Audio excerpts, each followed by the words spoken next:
about the program. What's it like for you to be in it? Please keep calling in. We want to hear more from you this morning throughout today's first hour of today's Washington Journal.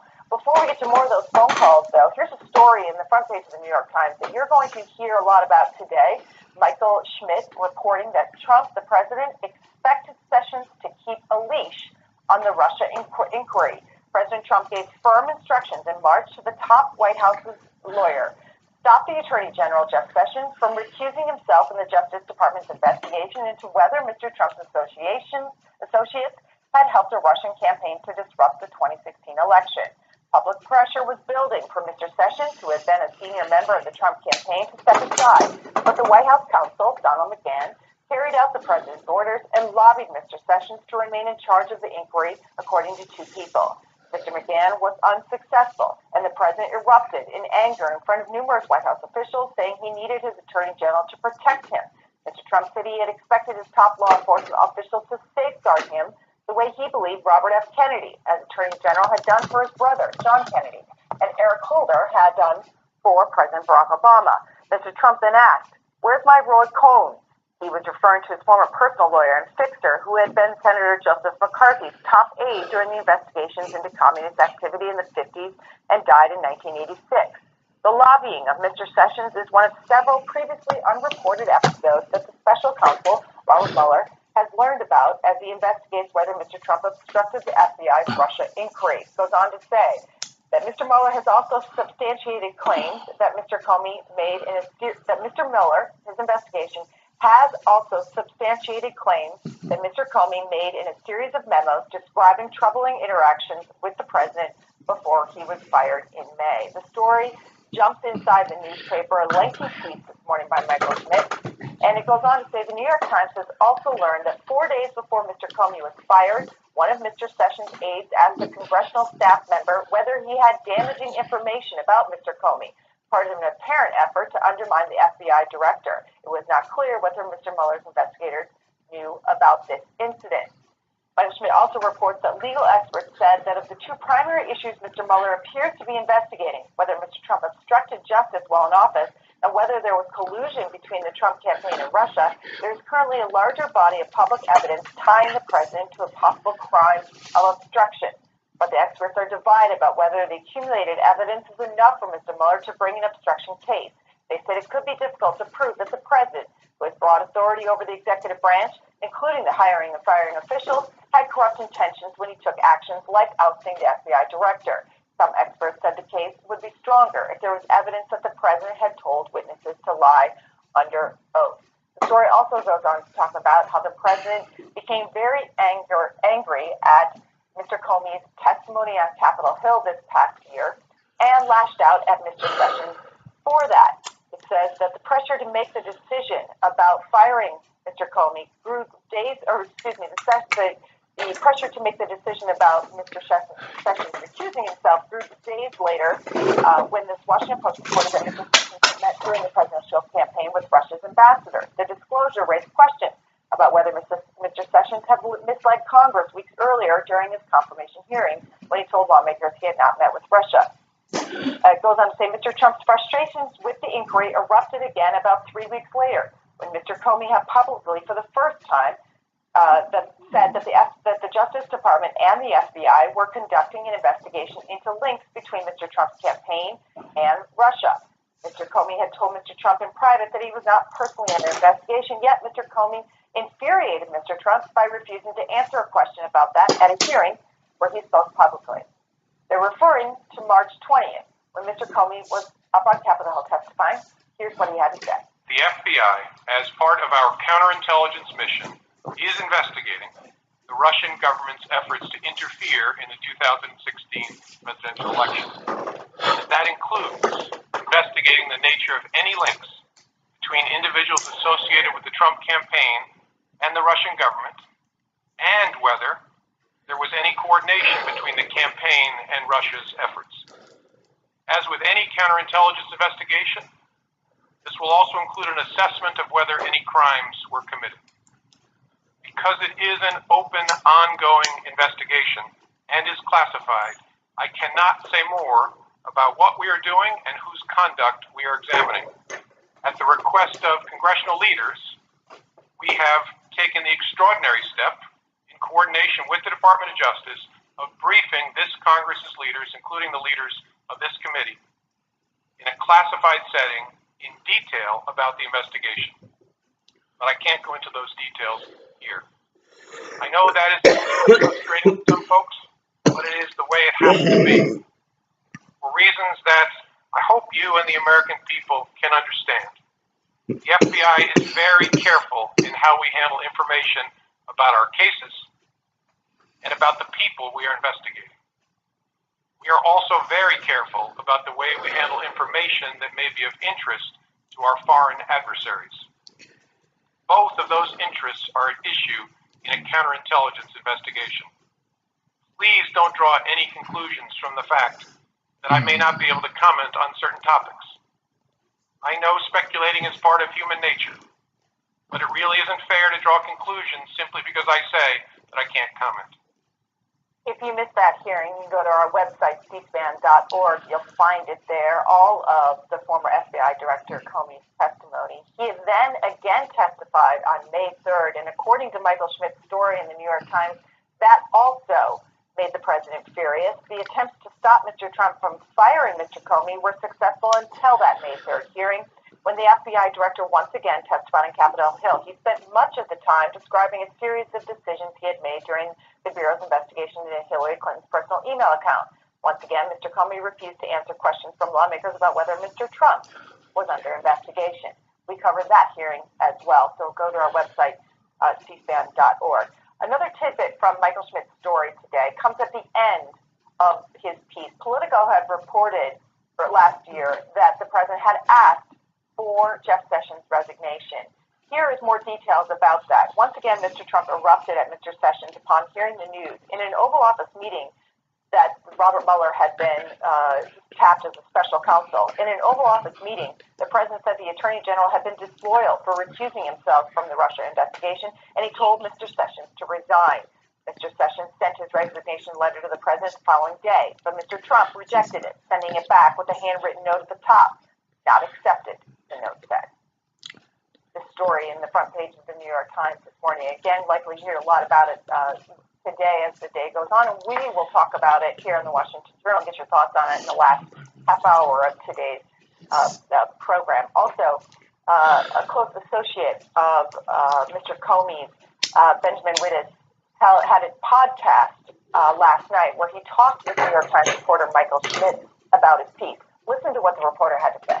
One thing you didn't, you sort of alluded to in the story, but don't say explicitly, is that this is a matter, or this sequence of events seems to be a matter of active investigation by the Mueller people. Is that, are you confident of that, that there is, that this sequence is something that Mueller's people are actively looking at right now?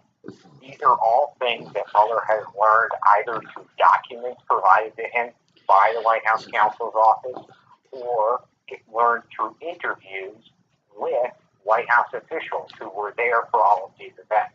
These are things that they have been questioned about. These are things Mueller's investigators are asking about. And these are documents that they're looking at.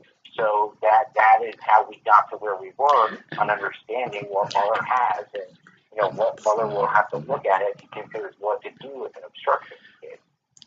New York Times reporter Michael Schmidt there, and this is the banner headline on the liberal website Huffington Post: New signs of obstruction, referring to Michael Schmidt's reporting in the New York Times. Again, we'll come back to this later on today's program, but for the first hour, we want to hear from Medicare beneficiaries this morning about the program and your experience with it. Some on Capitol Hill, including the Speaker of the House, would like to see changes made in order to tackle the country's spending problem and as a way to reduce our debt. Wendy in Rapid City, Michigan, good morning to you. What's your experience with Medicare? Well, first of all, I became disabled from a 97% blocked right coronary artery at 59 and a half. And I was not able to be considered disabled by Social Security, and I was too out of it because my short-term memory was shot to meet the deadlines. I was lying on a couch in my garage because I had fire in my house and couldn't live in it. So I had to wait till I turned 65 to get it. However, everyone should be on it, including babies, from babyhood till death. And it should be 100%, not 80%. I have a wonderful Plan F. Everybody get Plan F because it covers everything you need, and it's worth the money. And it should, the prescription Part D is crummy. You only get about 1/3 to 25% paid, and they have tiers, and they don't include armored thyroid, which is the only thing that a person should have, not synthetic. You can have a heart attack or a stroke from that. Basically, there's no dental, and there's no vision. So, and Wendy, how much does that cost you out of pocket? Not having dental and other. Well, I have to go to a clinic, a sliding scale clinic, to get dental care, and it's very limited. You can't get everything that you need, and we should have full coverage for everything, just like the senators and congressional representatives have. We should have the same kind of medical coverage that they have. There is an incentive by the healthcare industry, because I worked for their lawyers, to kill you off and not treat you, and to delay treatment and deny you treatment. They don't want to pay for experimental or for somebody who's going to die anyway. They just want to hurry it up. California passed some laws to stop them from doing that. But I also worked for the guy who bribes senators and congressmen. There's one attorney in California. He bribes Californian and U.S. senators and representatives. What do you mean bribe? I mean putting $100,000 in cash out of the safe that had its own room into a manila envelope, and having a private line with those senators and congressional leaders, and sending it by private courier. There were only 3 people there. The courier, me, and him, and they only used him 3 months at a time. However, I'm a fast reader, and I read everything. And the healthcare insurers and the hospital chains collude with each other to get rid of unions, to prevent unions, to infiltrate unions, and to make sure that they get their bills through. And, okay, we had a carrot discussion here this morning with all of you that are in the program, what kind of benefits you get, and what's your experience with it. Oracle's in Bakersfield, California. Good morning to you. Good morning. First, I'd like to address the rhetoric of one of your callers who said that Obama did a lot for the poor. I beg to differ, for I have lived in 3 states, and what I have met from the poor and the homeless, Obama is an abomination. Suffice that is his free will to think he did good. Are you on Medicare? Yes, I am on Medicare, and I want to tell you a story. I'm old, so please bear with me. I had to ask for the Freedom of Information Act of Medicare because Anthem Blue Cross, Walgreens were denying me basic diabetic supplies. The Department of Justice is just like Moss Courthouse. I took them to court myself. I couldn't walk. They didn't allow me. I presented my case. I am a legal assistant too, so I know what I'm doing. I'm not a lawyer, but I know what I'm doing. And it was a kangaroo court.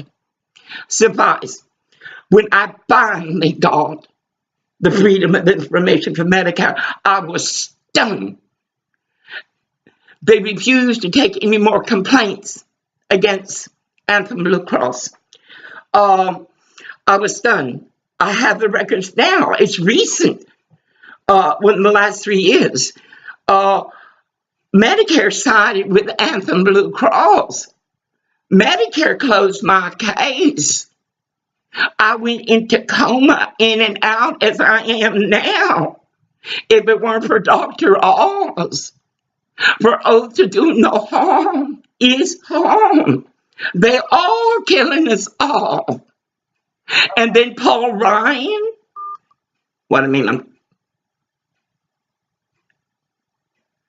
did you see that, America? C-SPAN. I wonder how long it's going to take to upload this.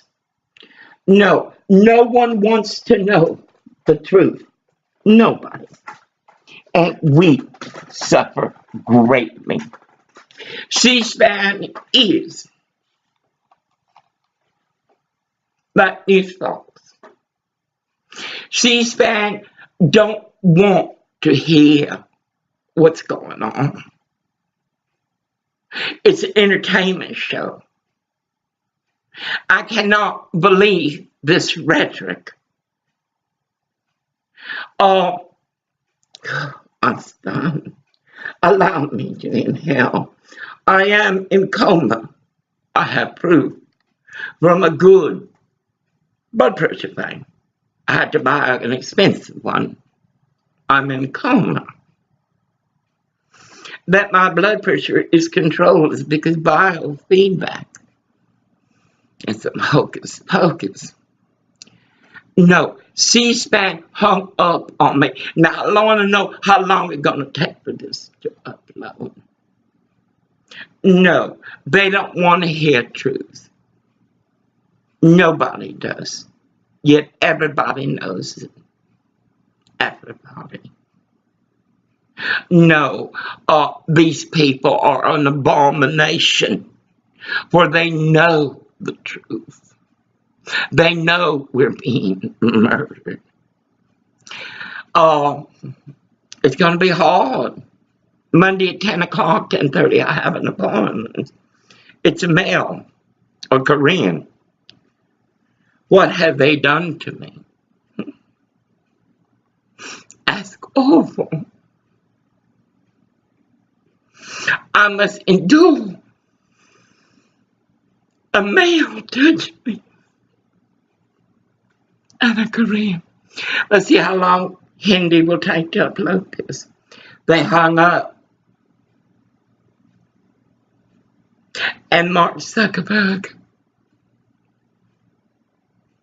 No, son. I once held you as magic, but you are the dark arts. I told my friend Muhammad in Morocco, no, bookface will survive it. It'll be good. But you chose the wrong path, like you did.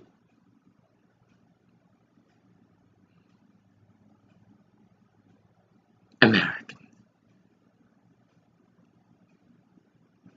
I have proof I'm in coma.